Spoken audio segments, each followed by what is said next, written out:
Welcome to the Grace and Grit podcast, made for women who want their healthiest years to be ahead of them, not behind them. Join your host, Courtney Townley, right now as she breaks down the fairy tale health story you have been chasing all of your life into sensible action steps and lasting change.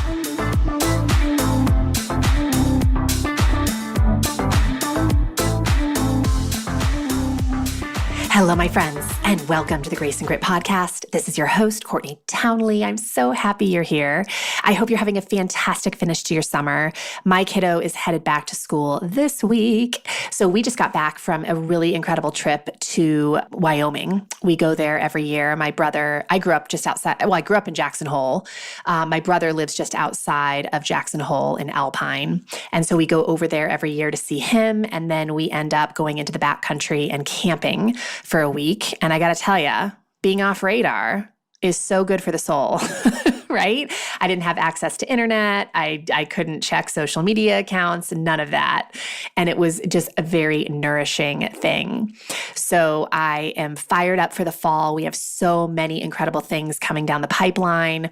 The first of which starts next week. Just to remind you, we have our free 5 to Thrive event, which is really helping you to recommit to the 5 basic practices of health. These are things that are timeless, that will always be worthy of recommitting to, and it's free to you. So I would really encourage you to join us for that event. You can go to graceandgrit.com/5 to Thrive in order to register.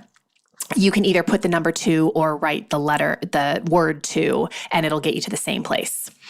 So all month long, we have been talking about principles of deep health. And I got to say, I love this topic because I really do feel like it is so at the root of what I teach and what I believe as a health coach. And just to quickly recap where we've been, we've covered a lot of ground in just a few weeks. In week 1 of this series, we talked about the practice of expansion. In week 2, we talked about the practice of integrity. In week 3, we talked about the practice of courage. And last week, we talked about the practice of self-leadership. And in today's episode, which is the final episode of this series, we are going to talk about the practice of unconditional love. Now, that's a lot to keep straight in your head. If you've been listening to this whole series, there's been a lot of information pushed out in just 5 weeks.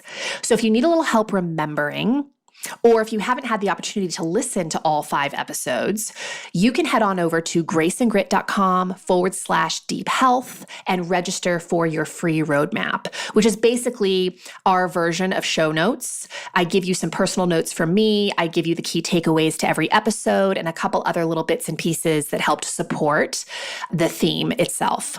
So again, you can grab that at graceandgrit.com/deep health.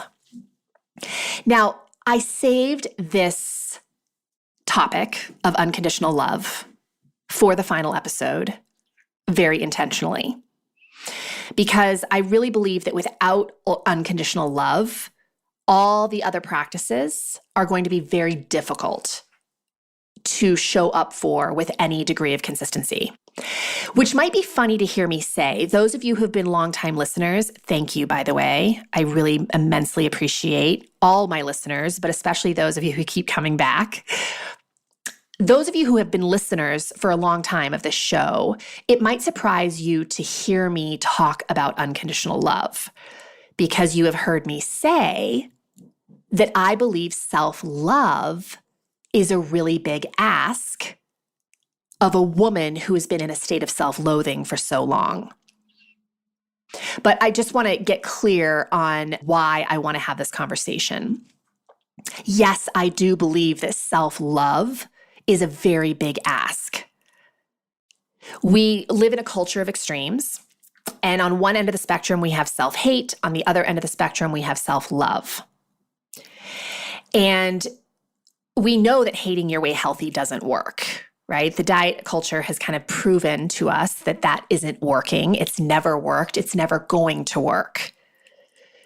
So we're now inundated with this message, okay, well, just love yourself. That's the answer. And here's what I want you to hear. I 100% agree that every human on the planet should aspire to self-love. It is a very worthy pursuit. But it is difficult for a lot of people to start there. You don't just jump from self-hate into self-love. And I always use that bridge of self-respect. I think self-respect is a much easier entry point for most people.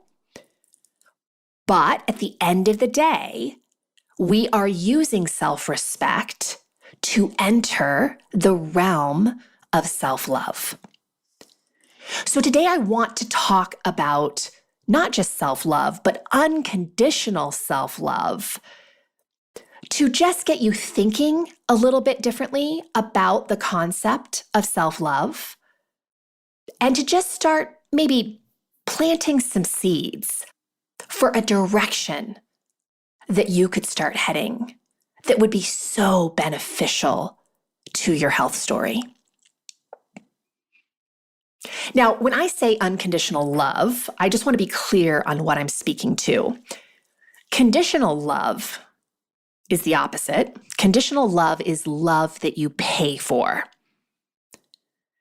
And this is the type of love that I see many women giving themselves, if they give themselves any love at all. They only love themselves if fill in the blank.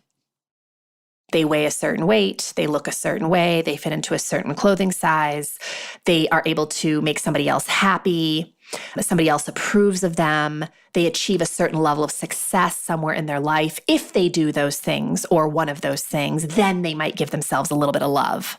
It's very conditional. And interestingly, we treat a lot of our relationships the same way. And please do not hear me say that I am not guilty of this. I have been very guilty of granting myself only conditional love in the past. And I am really embarrassed to admit, but I'm human, that I have relationships that I have given love only conditionally. And I would love to tell you that my marriage is totally all about unconditional love.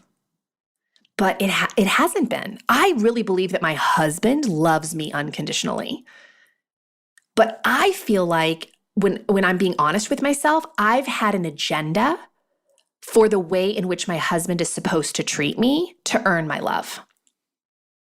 That makes me sound like a horrible person. I have a really awesome marriage in so many ways.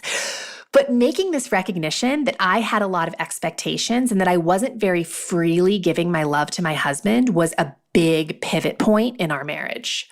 It has been so awesome for me to have that recognition. And my marriage is so much healthier because I can now see all the ways in which I was limiting love in my marriage because I had conditions. So unconditional love is love you freely give. It's love with no limitations. Now, when I think of unconditional love, what comes to my mind immediately is my son and my dogs. It's really easy for me to love my son unconditionally. Now, does that mean that my son never makes me mad or frustrated or disappointed? Of course not. But I can think of nothing. I don't make my son earn my love. And this is a very conscious thing, by the way, because I think there are parents in the world who definitely make their children earn their love. And to me, that's not love. So I work really, this is a practice of being a parent who does not put conditions on my love for my son. And I can think of very few things that my son could do that would make me stop loving him. Even if he did the most horrible things in the world, I just know in my heart of hearts, I would still love my son. And my dogs. My dogs are so easy to love unconditionally. Do they do things that make me upset? Of course. They pee in the house, especially my 16-year-old dog, right? She's getting older. She has accidents in the house. My Great Dane barks. on occasion. I'll find him on furniture on occasion, right? There are these things that come up, these kind of challenges or inconvenient things. But I don't base my love on those things. And holy cow, if we're talking about unconditional love here, think about the love that a dog has for its owner. I mean, that owner could forget to feed it, could talk horribly to it, could be a terrible pet owner. But dogs, they love so hard unconditionally. There are no conditions. So what would it be like? How would your life change? How would your journey to health change if you could start practicing unconditional love for yourself? Now, that may feel like a really far off thing for you right now. I totally get that. But I just want to open up the conversation.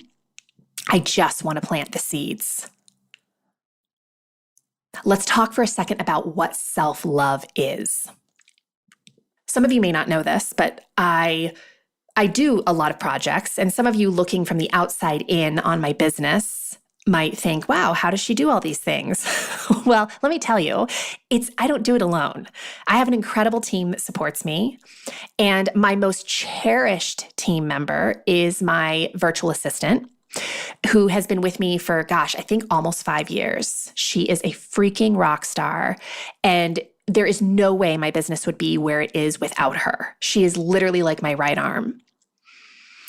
Anyway, the reason I'm bringing this up is because she recently posted an article by a woman, her name is Alethea Luna, and she has a website called lonerwolf.com.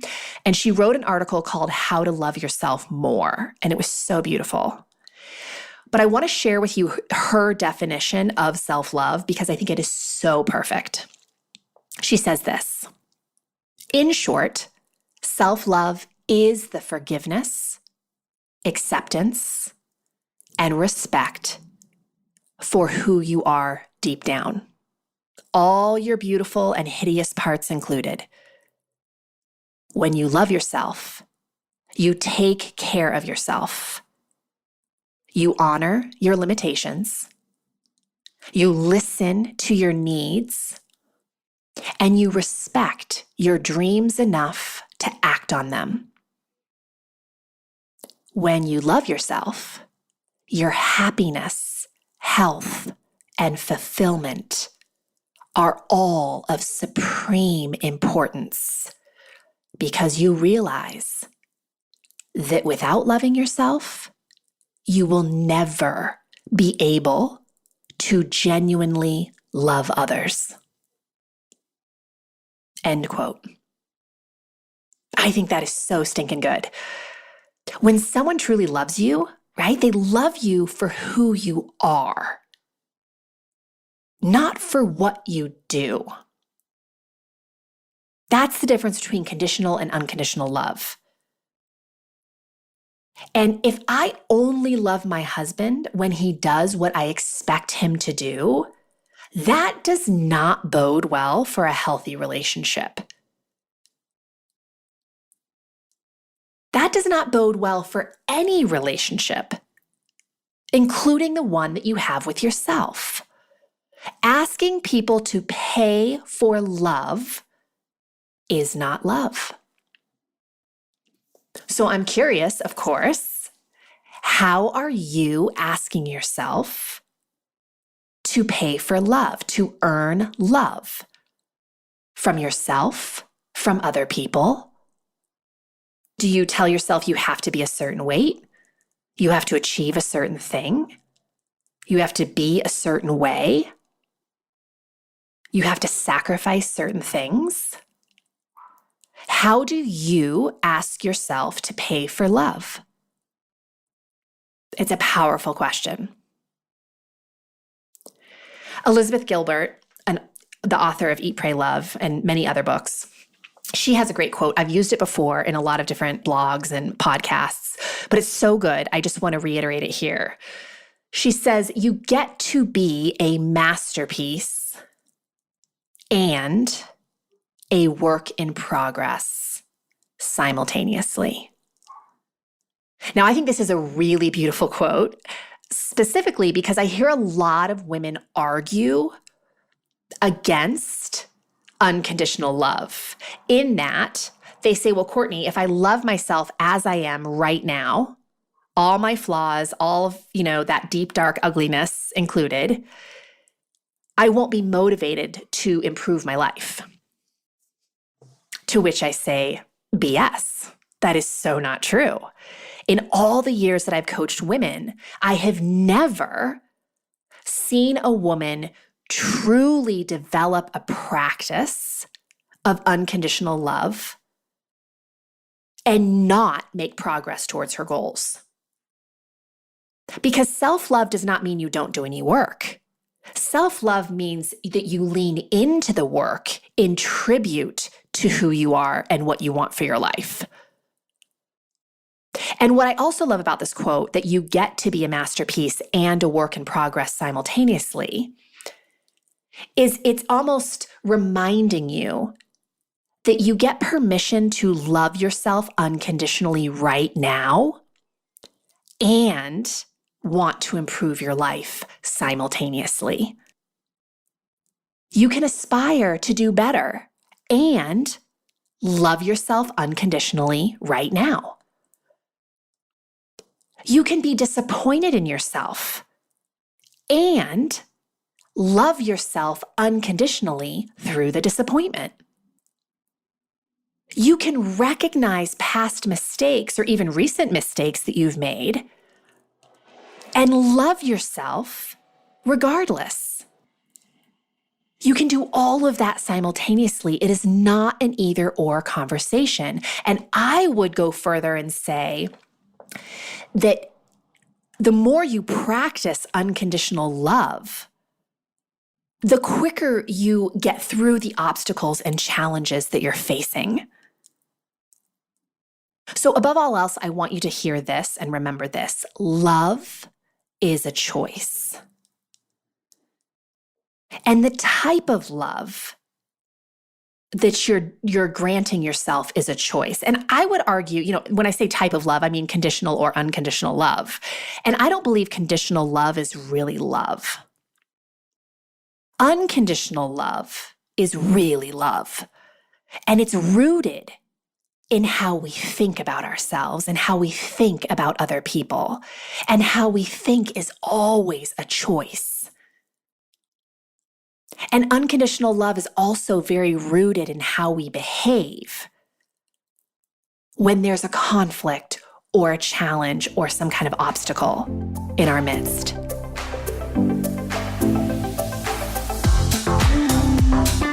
I have had the incredible privilege of interviewing remarkable women's health professionals across a wide array of specialties from all over the world for the Grace and Grit podcast over the past 3 years.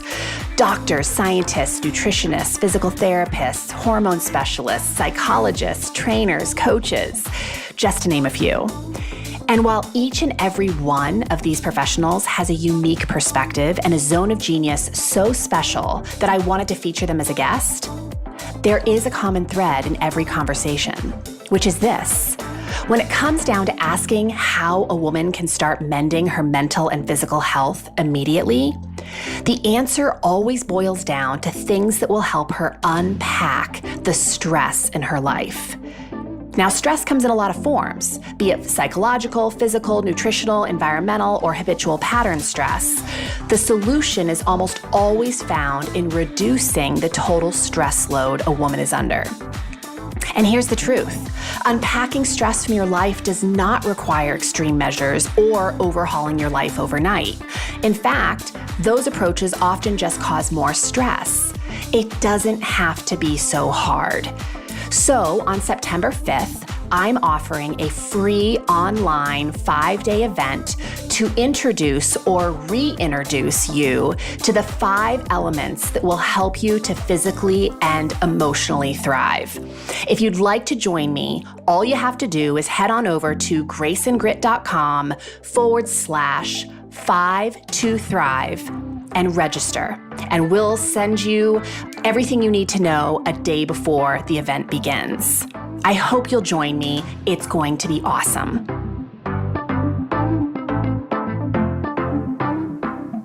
I will tell you, I know this about me 100%. And most of my clients, I have seen this play out almost exactly the same.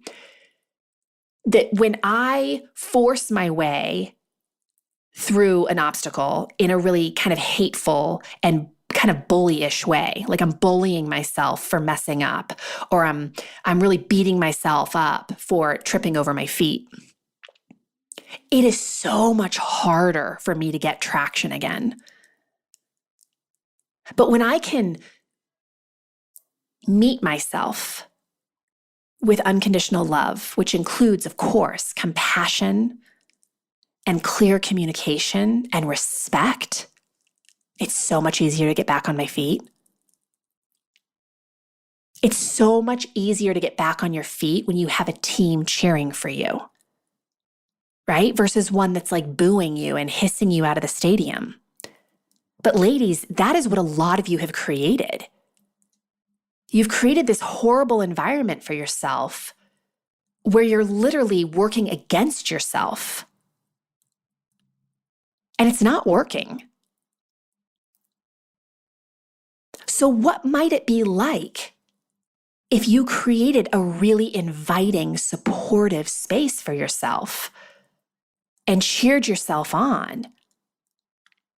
That's what unconditional love is. It's recognizing that you're human and you're gonna screw up and you're so imperfect. And it's just gonna be messy. And that's okay. So why don't we love ourselves without conditions? Well, we live in a world where we are literally trained not to. I mean, come on. Everywhere you look, you're being reminded about where you're falling short, right? How you could do better. We're comparing ourselves. We have so much opportunity to compare ourselves to other people's lives, which gives us so much opportunity to feel less than, to feel unlovable because we haven't achieved certain things. That's one of the reasons we don't love ourselves unconditionally. We're living in a culture that does not promote it. And like I said before, many women are afraid that unconditional love will make them lazy. But I already spoke to that is absolutely not what I see. I see totally the opposite. Now, I have seen women use self-love as rationalization for not doing any work. But that isn't real self-love, right? That's just those are just words. But if you're truly practicing self-love, you're going to lean into some hard stuff. You're going to commit to doing the work. Because that's what you do when you love yourself. It's kind of like parenting, right? Parenting's not always fun. I have to discipline my kid. I have to take things away. I have to sort of set boundaries. I don't do that from a space of hate. I do that from authentic, unconditional love. And another reason that I think it's really difficult for us to practice unconditional love is because it's simply the opposite of what we have been doing, most of us, for years, decades, maybe even our whole life. We've been practicing self-loathing, self-hating, conditional love for so long that unconditional love feels like the complete opposite. It's like a 180. It's challenging because it's so different. But let me remind you here and now why unconditional love for yourself is such a worthy pursuit. First of all, it's way more fun. It makes your journey so much more enjoyable. Have you ever been hanging out with friends who just adore you and support you no matter what? And you just get to be authentically who you are in the presence of those people because there's no judgment. It makes things so much more fun versus hanging out, going into a party and feeling like everyone's judging you. No one's supporting you. Everyone has expectations. Like those are two totally different environments. So it truly is way more fun when you move through an environment of unconditional love, and you get to create that for yourself. Another reason I think unconditional love is so important to aspire to is because as humans, we are going to change. That is the nature of the beast, of being a human, different ages and stages of life. We will be a different body weight. We will be a different expression. We will have different life challenges. We will constantly change. And if you only give yourself love based on a set of conditions that were, never appropriate, but you set on yourself at an early age, you will struggle the rest of your life to accept yourself because you're not allowing yourself to be human, which means we change and we evolve. So we need to learn how to love ourselves at every age and stage of life, which really is what unconditional love is. And here, I said this at the beginning of the podcast today, but I just want to reiterate it here. Without unconditional love, you cannot practice any of the other principles of deep health that we've talked about in this series. Without unconditional love, you will struggle to give yourself permission to expand and evolve. Without unconditional love, you will probably struggle with your practice of integrity. You will struggle to develop a practice of courage. And you will struggle to develop a practice of self-leadership. Because remember, what practice insinuates is consistency. So I'm not interested in what you can do for a few days or a few weeks. I'm interested in what you can commit to for the rest of your life. Because I think that's really what deep health is about. Those daily practices that we recommit to over and over and over again for the rest of our life because of the love that we have for ourselves and for our life. So let's talk about just a few ways to develop unconditional love for yourself. And please, again, I know that this is a really big conversation. For some of you, it feels so unattainable right now. But here's a few starting points. Start noticing all the ways in which you're restricting love from yourself, withholding love from yourself, or asking yourself to pay for love. And how are you expecting yourself to pay for love, not just from yourself, but in other relationships? Because this is going to show up everywhere.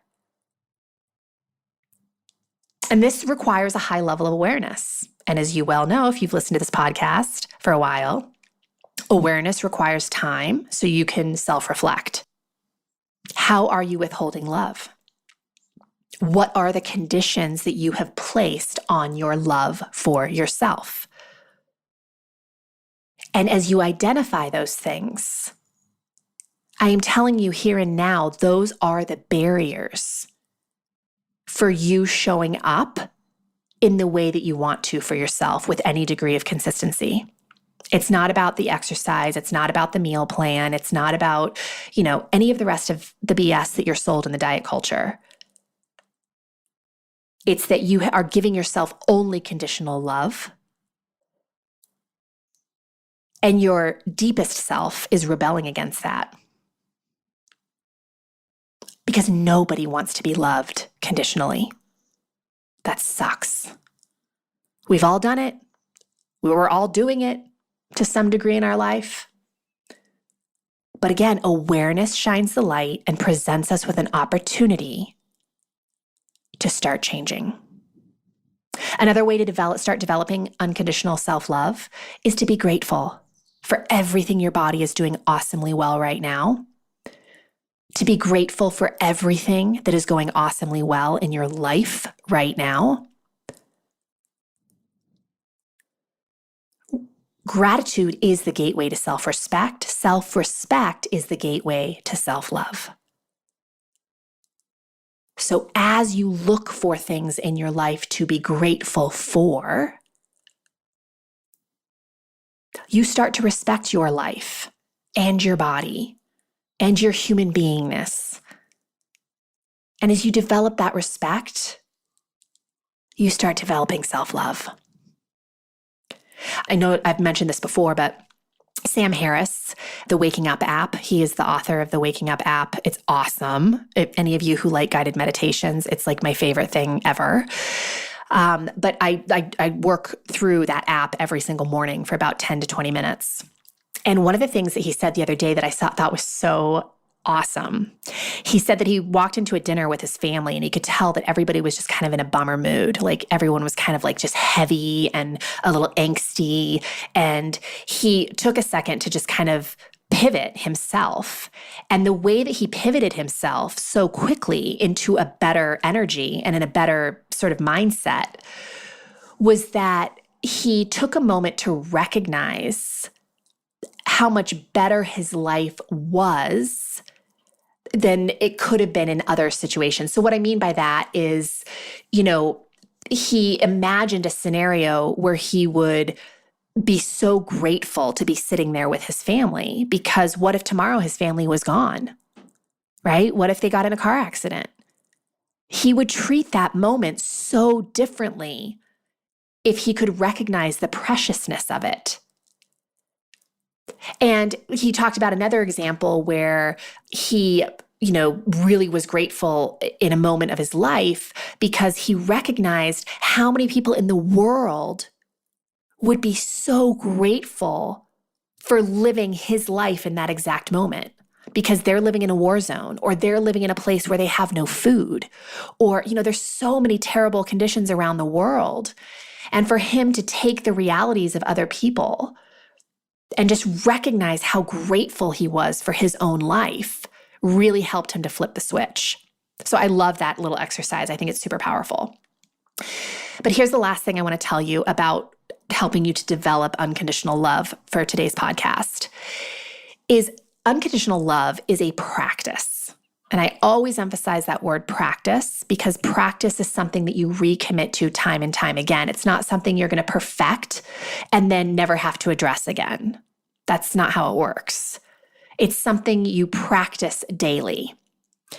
And you practice it by recognizing the thoughts that you're having that are not serving you, right? And like I said before, a lot of you have been practicing not liking yourself for so long that it's going to feel really weird to start practicing self-love.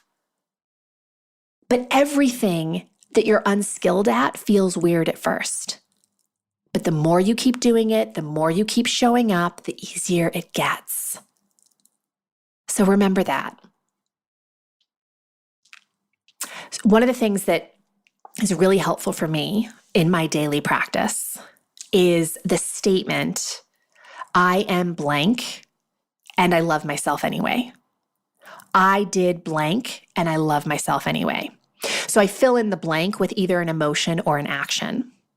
So for example, I am really frustrated right now and I love myself anyway. I made a mistake, and maybe I get specific about what the mistake was. I forgot to send this email and a client got really upset with me, and I love myself anyway. I am going to rectify the situation and I'm going to love myself through it. So just that statement, I am blank or I did blank, and then finishing it off with, and I love myself anyway.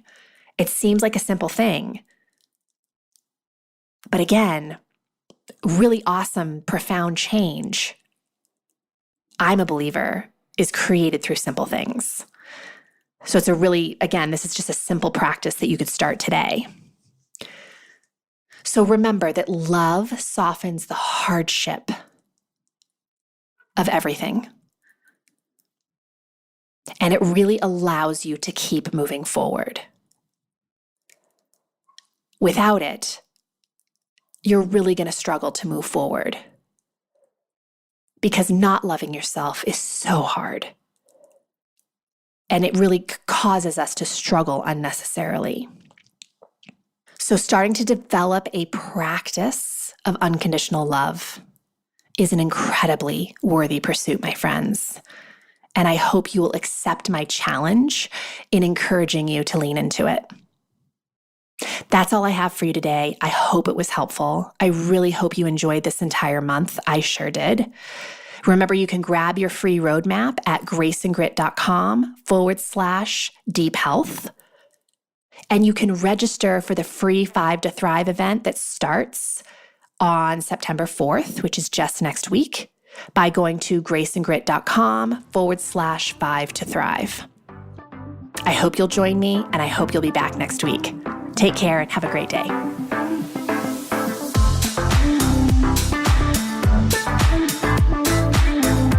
Thank you for listening to the Grace and Grit podcast. It is time to mend the fabric of the female health story, and it starts with you taking radical responsibility for your own self-care. You are worth the effort, and with a little grace and grit, anything is possible.